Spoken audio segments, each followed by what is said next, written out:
Hola, ¿qué tal a todos? Gracias por sintonizarnos de nuevo. Estamos en el Estado del Estado, en las Webtulias.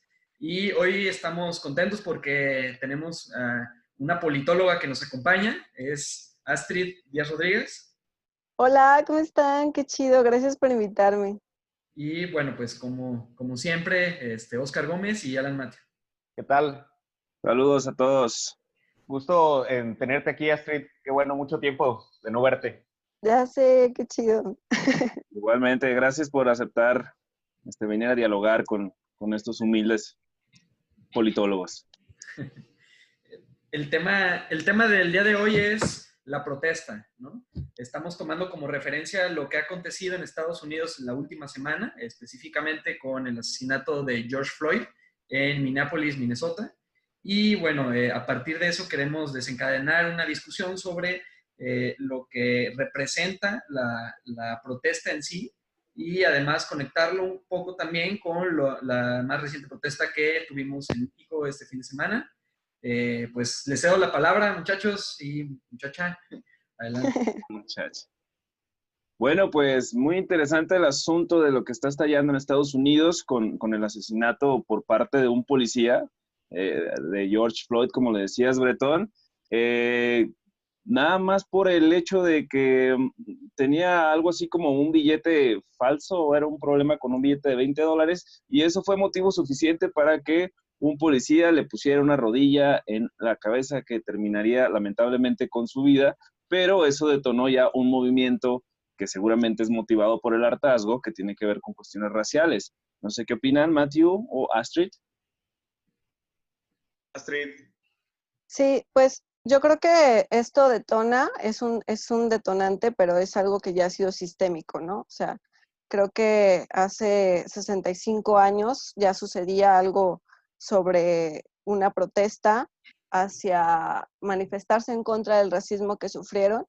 Y justamente detonó en un momento en el que tampoco fue una reacción violenta. La primera arrestada fue Rosa Parks y ella manifestaba que por ir en el autobús y la segregación que existía, ella se negó a esa segregación del autobús y fue detenida, ¿no? Entonces, cómo después de 65 años siguen arrastrando un sistema que sigue imperando el racismo, ¿no? Entonces, creo que esto es como un pequeño detonante de algo que ya venía arrastrándose y que detonó en un momento que ha sido crítico para Estados Unidos, ¿no? Los últimos días han sido fatales, ¿no? Entonces, hay días que son difíciles para gobernar y hay días que son difíciles para dejarse gobernar, ¿no? Entonces, que yo creo que es la segunda la que está pasando ahorita en Estados Unidos. De acuerdo, y yo creo que aquí lo que estamos viendo es que este asunto bueno, es un asesinato tal cual, este feroz ataque de un policía a un ciudadano que es además presuntamente una cuestión motivada por racismo, ¿no? Si bien lo veíamos diciendo, no, como tú lo describías bien, Oscar, no fue un tema de que estaba embriagado en la calle, no estaba violentando a nadie, no estaba amenazando a nadie, no portaba ningún arma, es decir, presuntamente tenía un billete falso, lo someten y lo asesinan brutalmente. Entonces, hay razones suficientes como para decir que existía pues una especie como de racismo. También eso hay evidencia, el camarada que lo estaba grabando, que asume también que estaba tomando posturas racistas previamente el policía que ejecuta la acción, pero también su compañero, ¿no? Entonces, esto detona en un momento en el cual Estados Unidos posee a un presidente evidente y claramente racista. De hecho, la postura racista, la postura nacionalista, la ideología de Donald Trump fue en parte la polarización racial incluso, fue detonante también para que él llegara a la presidencia de la República. Sus discursos de odio son muy potentes y llegan a la cultura estadounidense, y esto es, sus policías, aunque sean locales, pero reciben los mensajes constantes de un racismo de un presidente que la verdad es polémico y que la verdad me parece que es un detonante, coincido con lo que dice Astrid, es un síntoma de un problema que ya viene arrastrándose de bastante tiempo, pero que con la circunstancia, con el contexto actual, pues detonen eso. Añádele, y finalizo con ese comentario, que actualmente los dispositivos móviles graban cualquier cosa y se trasladan a lo largo del mundo, pues es notable que existan protestas de la magnitud como la que hemos estado viviendo y que también se trasladen a otros países. En otros países también está existiendo un movimiento en contra de la vulneración a los derechos humanos y en contra del racismo. En mi opinión, Matthew, estoy muy de acuerdo con lo que han dicho todos ustedes, no solamente tú, Matt. Me quedo con ese tema del ejemplo, el máximo ejemplo de racismo que hay en Estados Unidos es el presidente, ¿no? Su campaña fue una campaña fundada en el odio, en el racismo, pero estos acontecimientos que ocurrieron el lunes pasado, si no me equivoco, y que han desencadenado una ola de disturbios y de protestas, que también en gran parte es el tema, yo noto que se dan a partir de tres esferas o tres dimensiones, ¿no? La primera, y que valdría la pena como considerarlas todas, la primera es el abuso de autoridad. Es decir, cuántas manifestaciones a lo largo de la historia en todo el mundo no hemos visto que han surgido a partir de un abuso de autoridad, tanto de los policías o de las instituciones, etc. La segunda dimensión que yo veo es el tema del racismo. Me parece que esta es muy importante hacer énfasis. En Estados Unidos se da de manera histórica, bajo una guerra, ¿no? Entre la gente negra y, bueno, pues las personas blancas, ¿no? Que incluso desencadenó una guerra interna, ¿no? Y este mismo tema del racismo que da mucho de qué hablar, cuántos textos nos han escrito, cuántas películas muy interesantes que abordan el tema del racismo. Recientemente una que fue ganadora del Oscar, ¿no? La de Green Book. Bueno, abordaba el tema desde esa perspectiva. Y la tercera dimensión que yo sugiero y propongo es el tema electoral. En Estados Unidos se nos olvida, digo, en medio de una pandemia, que Estados Unidos está viviendo un año electoral y estos disturbios de alguna manera pudiera afectar el proceso, ¿no? Específicamente contra Donald Trump, ¿no? Quien ha mostrado ser racista. Entonces, en ese sentido, ¿cómo pudiéramos dimensionar el alcance que hay tanto del abuso de la autoridad como del racismo que está vigente en Estados Unidos, pero también hay que decirlo, está vigente en muchos países y México no es la excepción? Claro, totalmente. Aquí es que en México no se ha visualizado, ¿no? O probablemente sí, ¿no? Hemos visto muchos casos que se han visto opacados. Pero bueno, estas tres dimensiones que planteas, el abuso de autoridad, sí, ya sabemos que en cualquier lugar donde esto suceda va a acarrear un movimiento, ¿no? Todas las grandes revoluciones que ha habido siempre las detonan este tipo de acciones, ya cuando se desfasa el poder, ya cuando el que tiene el poder abusa de él en contra de los ciudadanos, pues entonces desemboca, y yo creo que en un análisis prospectivo así a rajatabla diría que va a generar necesariamente un cambio positivo en Estados Unidos, vinculando con la cuestión electoral, probablemente sí va a tener un impacto para el partido republicano, ¿no? Por el otro lado, en la cuestión racial, pues lamentablemente es algo que ya está inmerso, ¿no? Que se viene acarreando, como tú lo decías ahorita, con la guerra de los confederados, pero también hemos visto que en los 70 estaba la lucha de las Panteras Negras, y hemos visto, por ejemplo, la temporada pasada o hace 2 temporadas en la NFL, había actos de protesta precisamente por el hecho de la discriminación racial, ¿no? Entonces, me parece un marco sumamente interesante y sin duda conectándolo con lo que tú dices, con lo que dice Matthew y Astrid, que nos acompaña muy amablemente, creo que sí va a tener un impacto en el esquema electoral y creo que sí les pega al Partido Republicano por la narrativa que se maneja y por el tipo de perfiles que siempre están identificados hacia ese lado. Esperemos que sí se logre un cambio y curiosamente, digo, lo pongo así en la mesa, pero curiosamente últimamente se ha visto el papel de Obama muy activo en esta cuestión de la política interna de Estados Unidos. Entonces, todo este movimiento puede generar y puede empezar a inclinar la balanza y que es un movimiento legítimo, ¿no? Totalmente. No quiero limitarlo o desvirtuarlo y decir que es una cuestión electoral nada más. Es un movimiento legítimo que sí puede sacar un cierto provecho y que yo creo que les pegaría a los republicanos. Pero no sé, ¿tú qué opinas, Astrid?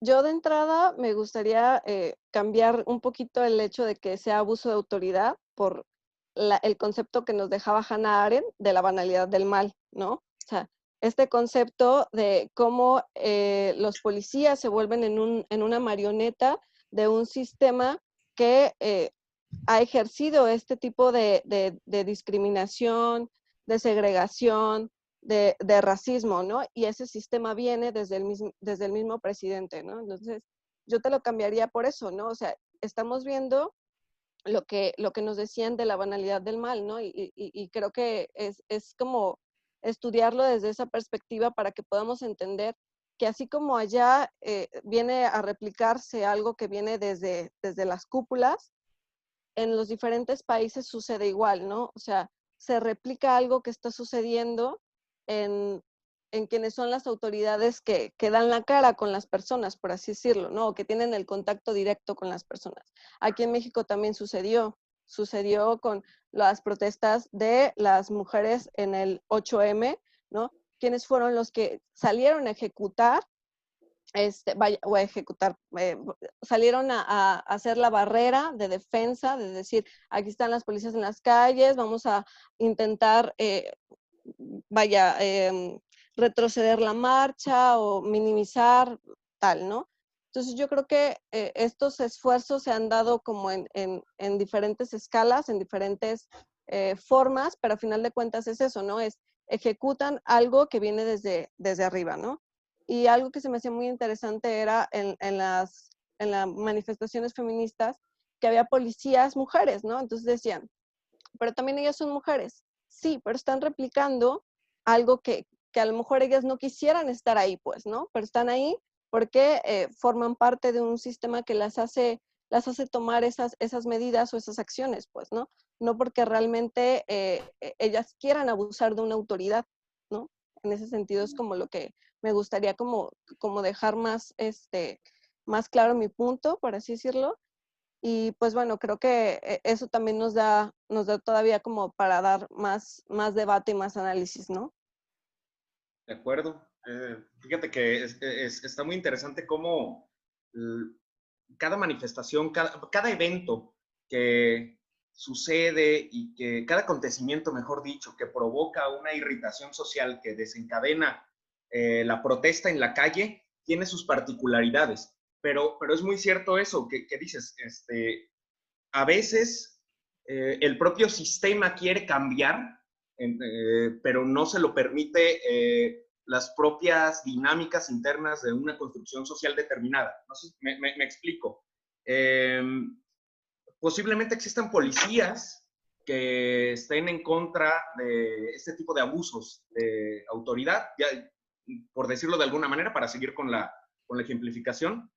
Sin embargo, están permeados por un sistema que les impide cambiar. Es decir, un policía bueno en medio de un departamento complejo con dinámicas histriónicas, pues, le va a ser muy difícil. Es más fácil que se vuelva un policía autoritario. Bueno, quiero entender que también es cierto que cambiar las dinámicas determinadas de instituciones, pues es un proceso histórico, pero precisamente ahí es donde entra la protesta. La gente protesta precisamente porque no está de acuerdo con un sistema establecido y quiere que se cambie. Y de ahí que las autoridades tengan o no la sensibilidad de hacer ajustes o cambios en la medida de sus posibilidades.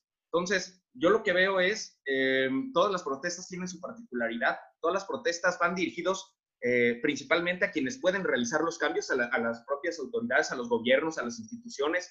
Ellas responden o no en función de su sensibilidad y el nuevo sistema se crea y se implementa en una nueva asignación de codificación cultural. Por ejemplo, la protesta que bien mencionas del 8M en contra del machismo, bueno, pues evidentemente tiene que tener una repercusión en las propias instituciones, una repercusión en la propia sociedad, una repercusión en las propias dinámicas individuales de las propias familias que están observando la protesta en las calles. Entonces, y yo creo que sí ha habido cambios, muy paulatinos y se tienen que acentuar, pero, por ejemplo, en este caso ¿ustedes creen que con este tipo de protestas, violentas incluso en algunos casos, han visto en las redes sociales diferentes estampas en donde hay carros incendiados, en fin, ¿ustedes creen que no vaya a haber una nueva cultura dentro de las propias instituciones policíacas. A la siguiente, un policía en estos días sale a detener a una persona y se la piensa 2 veces intentando priorizar criterios de derechos humanos. Quiero pensar yo. A lo que voy es, la protesta sirve, y si es violenta, yo creo que más, porque la violencia es legítima cuando tu Estado no te representa. Entonces, me parece que tienen razón. Vamos a ver cómo se desencadena este movimiento que ya es global, y eso es algo que no teníamos antes. De hecho, yo creo que las protestas han asumido un rol más protagónico que antes, precisamente porque la revolución digital te permite verlo en todo el mundo, y el pensamiento intersubjetivo te permite precisamente saber que hay violencias en otros países de igual manera que aquí, y no estás loco tú, es un fenómeno que existe y que se tiene que combatir. Entonces, yo creo que la revolución digital vino muy bien a la protesta social.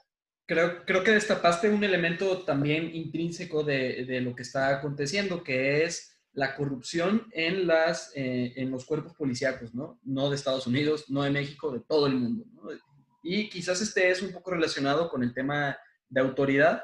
Creo que se pone en disputa, ¿no?, el concepto beberiano del Estado es quien tiene la autoridad, la violencia legítima, ¿no? En ese sentido.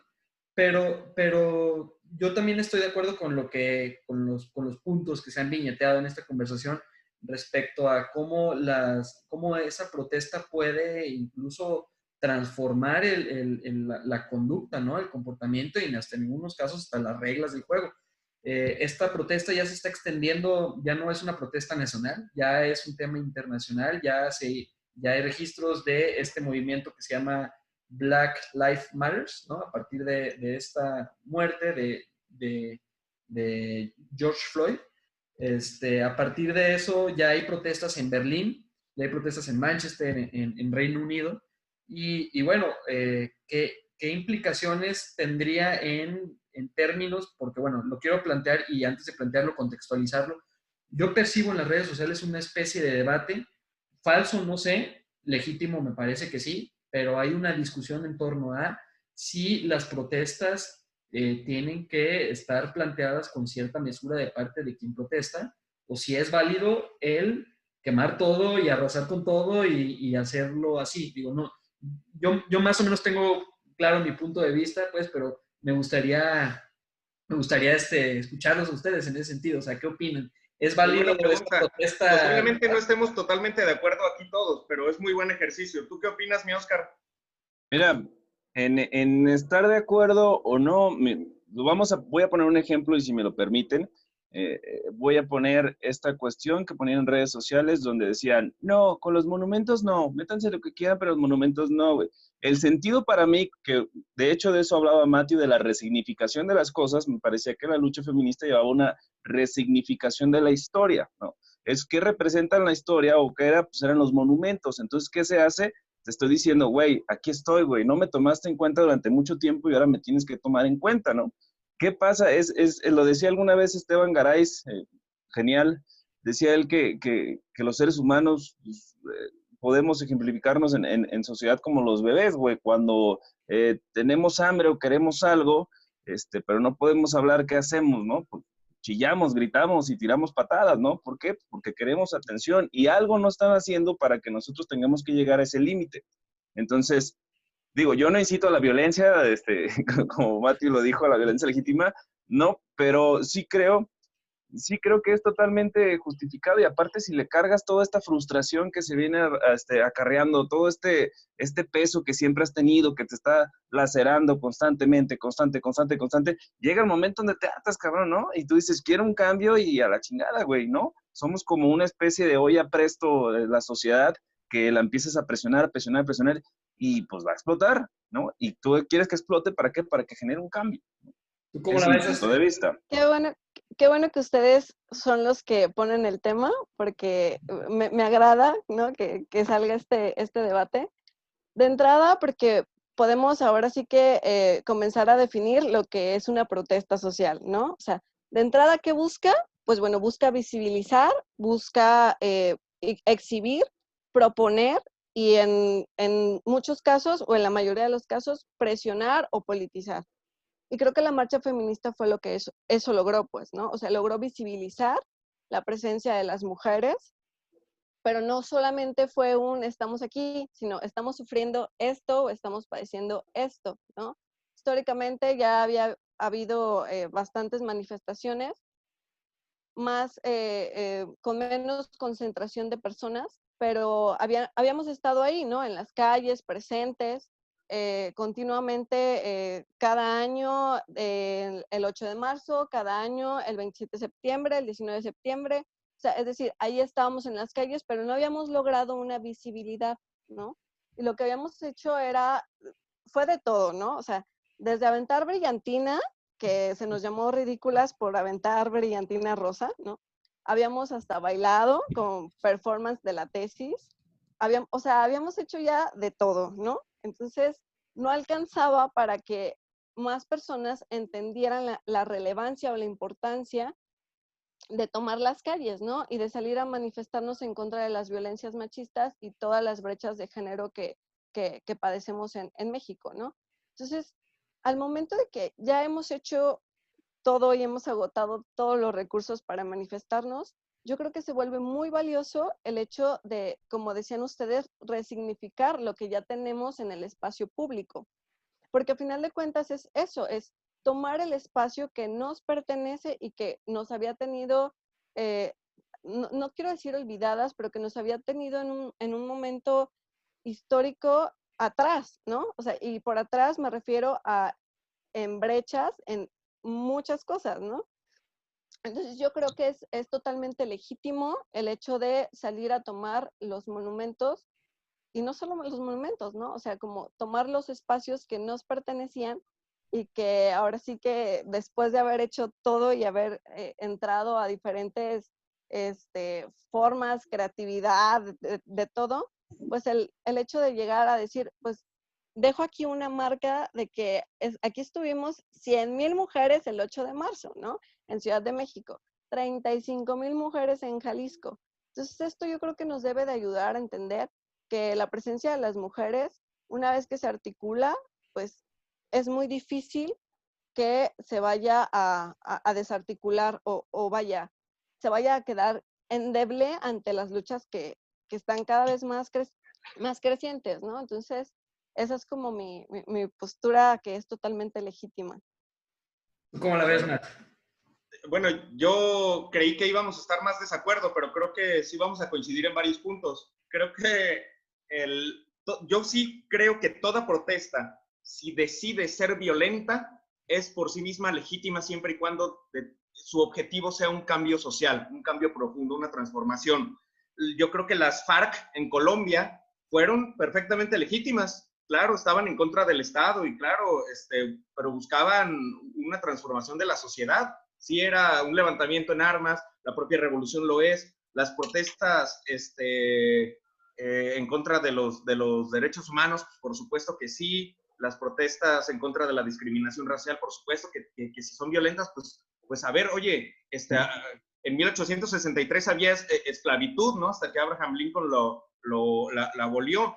Esas protestas no tendrían que haber tenido la connotación violenta, pues por supuesto que sí, si no, no iba a haber ningún cambio. En este caso, la violencia machista que mata, que pues ya no se puede más en esta sociedad, pues evidentemente que tiene que ser abolida a través de una protesta violenta, ¿por qué no? O sea, las revoluciones, ¿qué revolución en la historia de la humanidad no ha tenido el componente violento para la transformación? Entonces, si nos vamos a quejar de que unos monumentos están pintados o están deteriorados, más de la queja legítima de un segmento importante de la sociedad, nada más el 50%, pues yo creo que estamos mal. Entonces, lo que yo creo es que lo que vamos a ver a partir de ahora va a ser un mundo más susceptible de una protesta legítima que antes no se veía, porque antes no existían los canales y los flujos de comunicación interconectados globalmente como para visibilizar algunas cuestiones. Yo me acuerdo muy bien que en el 2016, si no me equivoco,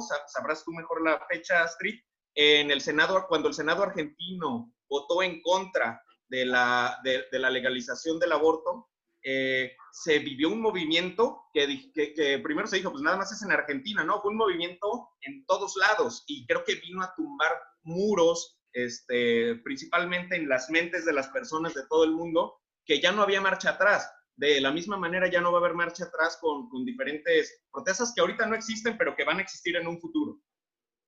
Sí. Yo solo para agregar, ay, sorry. No, Yo adelante. Dale. solo para agregar, es justo que comparto lo que tú dices, Matthew, de que las revoluciones pues siempre han tenido este efecto de que han sido violentas, han sido disruptivas, ¿no? Y es por algo, o sea, porque la libertad nunca es dada por quien oprime, ¿no? O sea, Claro. siempre tiene que ser perseguida por la parte, o sea, que ha sido oprimida. Entonces, de ahí es que siempre ha sido así, pues, ¿no?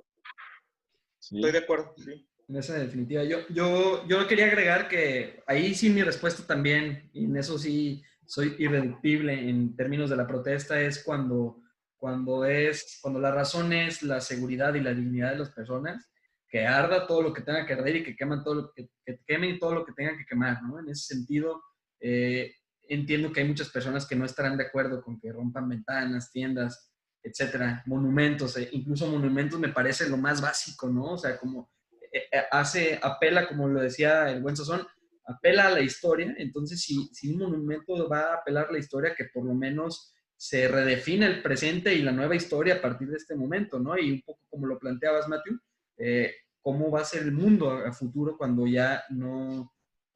esa protesta logre generar también más cambios, ¿no? En ese sentido, yo creo que es válido. Incluso retomando un poco lo que aconteció aquí en Guadalajara en aquella protesta feminista, me pareció muy bien una determinación que tuvo la Universidad de Guadalajara específicamente de dejar las marcas ahí, ¿no? En el edificio de rectoría, me pareció algo simbólico, ¿no? O sea, en este sentido, las mujeres, ¿no? Tenían algo que decir y que queden las marcas para que no se nos olvide y para que nosotros tengamos que escuchar. En el caso de lo que está ocurriendo en Estados Unidos es un racismo tremendísimo, y que pues pasan los siglos y todavía no logran superarlo, ¿no? Entonces, este movimiento seguramente va a generar una tendencia importante en torno a que los ciudadanos tenemos que aprender a comportarnos y aceptar nuestras diferencias y tolerar a quien piense y a quien sea diferente en ese sentido. Claro, democracia. Así, abierto. Democracia, entre comillas, ¿no? Porque siempre son perfectibles. Sí, Claro. proceso. En ese sentido, ¿ustedes cómo pueden... se me ocurrió ahí como una pregunta, si tuvieran ustedes que asesorar a Trump, porque creo que la tiene difícil, ¿no? Digo, porque además Trump y los republicanos históricamente han apoyado la violencia en el sentido de la apertura hacia las armas y, bueno, un sinfín de historias. Ya hemos hablado del racismo. Si tuvieran que asesorarlo, ¿qué pudiera hacer él como para escaparse de esa, ¿no? O sea, ¿cómo pudiera él solucionar este gran conflicto? A mí se me ocurre nomás así a bote pronto que declare días de luto o una semana de luto en Estados Unidos por lo ocurrido y pedir perdón, pero no sé. Mira, que difícilmente se dejaría asesorar por algún mexicano, por algún latinoamericano. Para empezar, ¿no? Para empezar, que nos dejen brincar, Matthew. Pero digamos que a Sazón le dan una peluca dorada y accede a los pasillos del Palacio Oval. Entonces, yo me imagino que lo que tendría que hacer Sazón asesorándolo sería, para empezar, dar justicia con las personas, con los dos policías que estuvieron presentes en el trágico evento y procesarlos, evidentemente. No tiene otra salida en primera instancia. Y en segundo, tiene que dar un mensaje enérgico antirracista. Si quiere, mira, cuando dices salir de esta, si te refieres a gobernabilidad, yo creo que eso es lo que tiene que hacer, dar justicia, ¿no? Si te refieres a sus aspiraciones reeleccionistas, yo creo que lo que tiene que hacer es, evidentemente, un discurso que no sea de odio. Es difícil porque se le va su otra parte, ¿no? O sea, el común denominador de los americanos racistas, no lo quiero decir porque no todos son así, o sea, la sociedad es muy heterogénea, pero aquellos que son más afines a sus postulados son precisamente a los que no les llegaría un discurso que no provoque odio. No sé si me explico. Entonces la tiene muy complicada. Yo creo que no va a regular, yo creo que no va a haber ninguna transformación. Es más, hasta dudo mucho que los procese. pero es precisamente eso, porque también es un desperfecto de la democracia, el hecho de que tú respondas a tus mercancías. ¿Cuáles son tus mercancías? Tus electorados. Es decir, se ve esta dualidad, el elector como una masa que tú tienes que manipular y que tienes que captar a través de un algoritmo electoral, los ingenieros de la mecánica electoral que te dicen, tú ganas con este porcentaje de votos, pero no, aunque ganes con ese porcentaje de votos, tienes que responder a todos. Entonces yo creo que está en una paradoja Donald Trump, porque se está exhibiendo su gobierno, se está exhibiendo su autoritarismo, se está exhibiendo todo su conservadurismo y yo creo que no tiene mucha salida después de esto. Yo creo que ya la tiene muy difícil en las elecciones, yo creo que ya tiene muy difícil la gobernabilidad de su periodo que le queda, y la verdad es que le asesoraría eso, simplemente. Justicia, ya ves que estas sociedades tienen sed de justicia, desde 1994 y antes. Simplemente. De hecho, a ver, ¿quién? Sí. No, tú, adelante. No, Astrid, ¿quieres platicarnos qué le vas a proponer a este Donald Trump? La verdad, yo soy muy pesimista. Yo no creo que que el presidente de Estados Unidos vaya a modificar su discurso, porque, o sea, vaya, siempre ha replicado un discurso racista, pues, ¿no? Entonces, y eso nunca lo puso en una paradoja, ¿eh? O sea, él siempre buscó ese tipo de electorado, pues, ¿no?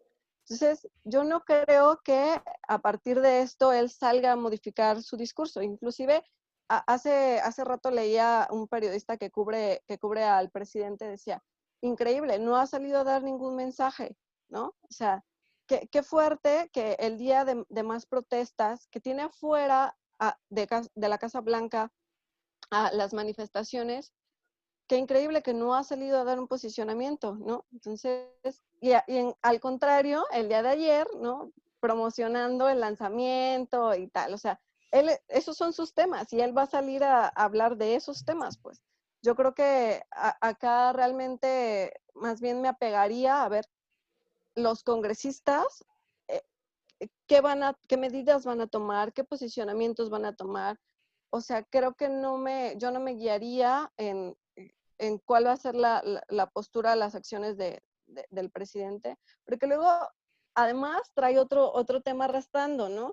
Que ya lo sacaron ahí de Anonymous. Entonces, yo creo que trae 1001 temas y o se enfoca en uno o se enfoca en otro, y en uno creo que siempre ha sido un mensaje claro, pues, ¿no? Digo, lamentablemente, porque, o sea, no coincido con sus posturas, pero no creo que después de 3 años de estar mandando mensajes de superioridad racial, ahora se vaya a echar para atrás, ¿no? Entonces...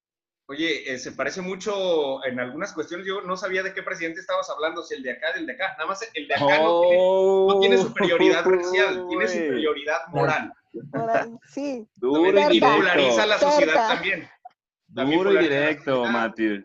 Bueno, cerca la bala. No se le aguantó el politólogo, ¿eh? No se le aguantó y se la soltó. Nos quedan 4 minutos.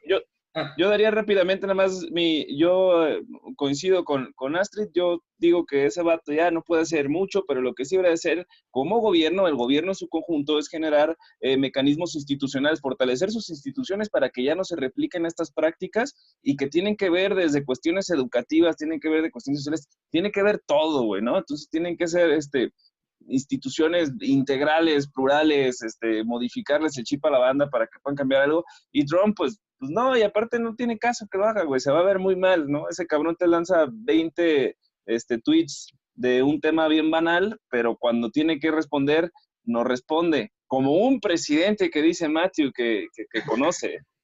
Pero bueno, ahora sí, Bretón, que nos quedan 4 minutos. Bueno, en ese sentido, Sazón, digo, yo no creo realmente que vaya a cambiar, pues más bien está tratando de jugar con ese escenario hipotético. Pero bueno, sí, nos quedan 4 minutos y estaría chido que los empleáramos para dar una muy buena conclusión. Así es que, pues, ahí está, micrófono abierto. Pues, si me permiten, yo nomás diría que hay que poner atención en esta cuestión de las redes. Ya se viene dando desde la primavera árabe, esta vez que se inmoló un vato y empezaron todo este movimiento de las redes. Entonces, tenemos como ciudadanos el acceso a este espacio donde nosotros empezamos a incidir ya en la vida pública de manera práctica, ¿no? Ya no es tan complicado como antes. Por ahí vamos a hablar de un tema muy curioso, ¿no? De cómo ya hasta se manifiestan en la comodidad de su carro, con todo y aire acondicionado, ¿no? Y contaminando, porque queremos ahí hacerle un hoyo a la capa de ozono para que... Bueno, ya después me dirán eso, ¿no? Yo digo que me parece totalmente legítima la lucha de Estados Unidos, espero que sí se logre un cambio y espero que nosotros tomemos nota de eso, de lo que está sucediendo allá y lo aterricemos en México. México tenemos un país demasiado clasista, racista, tenemos un montón de problemas, las policías también matan un chingo de gente de este lado, ¿no? También reprimen en este lado, entonces ahí están las condiciones, creo que vamos a ver eso y lo vamos a poder agarrar algo para nosotros también poder empezar a modificar. No estoy llamando a la protesta violenta en México, ¿va? Digo, de ahí podemos agarrar algo para, en términos de gobernabilidad, adelantarse, ¿no? Y lograr la poliarquía de Robert Dahl y tener la solución antes del problema. ¿Quién sigue? Adelante, Matt o Astrid. Sí, bueno, yo lo que creo es que hay manifestaciones legítimas, hay manifestaciones ridículas como la que vimos en los compañeros que se manifestaron en carro, protestando contra un presunto comunismo de Andrés Manuel López Obrador, que me parece que no traen la brújula y las coordenadas políticas muy bien aceitadas, pero lo que sí creo es que hay muchas otras protestas que sí son bastante, ya no digamos nada más legítimas, sino necesarias, y yo creo que vamos a vivir este siglo presente, una de los componentes más esenciales van a ser cómo todas las demandas ciudadanas que quedan pendientes y que quedaron pendientes del siglo pasado y desde hace mucho tiempo, cómo los gobiernos, cómo las autoridades van a tener la capacidad o la incapacidad de sustentarlas, ¿no? Este esquema que nos decía David Easton de los inputs, demandas, los outputs, las respuestas de un gobierno, de acuerdo al enfoque sistémico, se van a poner a prueba en este presente siglo XXI, en especial cuando tenemos la revolución digital, los dispositivos inteligentes que graban todo, registran todo, y ahora sí que hay memoria a largo plazo, ¿no? Yo ya para finalizar, porque veo que estamos contra reloj, creo y reitero más bien que la libertad nunca va a venir del lado de quienes nos están oprimiendo, ¿no? Entonces, de ahí es que se vuelva legítimo nuestras formas de visibilizar que algo no está bien y que se está haciendo, se está haciendo a un lado un sector de la población, ¿no? Entonces, creo que es legítima y creo que es eso, ¿no? O sea, tanto aquí como en las diferentes manifestaciones que se den en el país, van a comenzar a surgir a través de las redes, como lo llamaba Manuel Castells, y creo que a través de eso es que se van a ir visibilizando las demandas más sentidas de la sociedad. Bueno, pues creo que ya es cosa de segundos para que esto se cierre y antes de despedirnos es importante que nos sigan, invitarlos a que nos sigan en nuestras redes, @edodeledo, y que sigan nuestro podcast, que es El Estado el Estado de tus Oídos, como el programa de televisión, El Estado del Estado. Muchas gracias, Astrid, por habernos... Muchas gracias, Astrid. Continuar la invitación para muchísimo más. Qué chido, gracias. Súper.